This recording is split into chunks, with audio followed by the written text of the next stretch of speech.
One Summer Night by Ambrose Bierce. The fact that Henry Armstrong was buried did not seem to him to prove that he was dead. He had always been a hard man to convince. That he was buried, the testimony of his senses compelled him to admit. His posture, flat upon his back, with his hands crossed upon his stomach and tied with something that he easily broke without profitably altering the situation.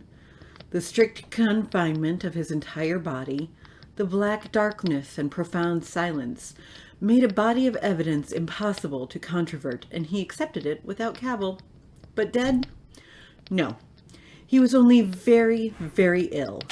He had, withal, the invalid's apathy, and did not greatly concern himself about the uncommon fate that had been allotted to him. No philosopher was he, just a plain, commonplace person, gifted, for the time being, with a pathological indifference.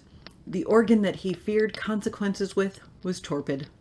So with no particular apprehension for his immediate future, he fell asleep, and all was peace with Henry Armstrong.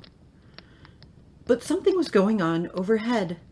It was a dark summer night, shot through with infrequent shimmers of lightning, silently firing a cloud lying low in the west and portending a storm. These brief, stammering illuminations brought out with ghastly distinctness the monuments and headstones of the cemetery and seemed to set them dancing. It was not a night in which any credible witness was likely to be straying about the cemetery, so the three men who were there, digging into the grave of Henry Armstrong, felt reasonably secure. Two of them were young students from a medical college a few miles away. The third was a gigantic man known as Jess. For many years, Jess had been employed about the cemetery as a man of all work, and it was his favorite pleasantry that he knew every soul in the place.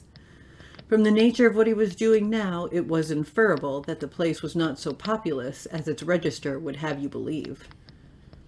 Outside the wall, at the part of the grounds furthest from the public road, were a horse and a light wagon, waiting. The work of excavation was not difficult.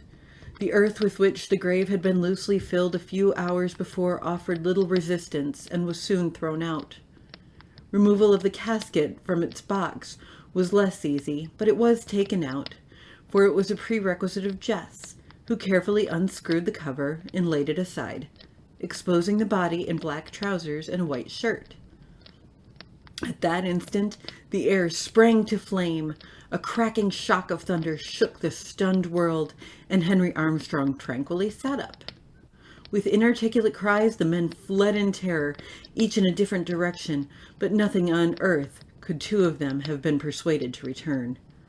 But Jess was of another breed. In the gray of the morning, the two students, pallid and haggard from anxiety, and with terror of their adventure still beating tumultuously in their blood, met at the medical college. "You saw it?" cried one. "God, yes! What do we do?" They went around to the rear of a building, where they saw a horse, attached to a light wagon, hitched to a gate-post, near the door of the dissecting room. Mechanically, they entered the room. On a bench in the obscurity sat Jess. He rose, grinning, all eyes and teeth. "I'm waiting for my pay," he said. Stretched naked, on a long table lay the body of Henry Armstrong, the head defiled with blood and clay from the blow with a spade.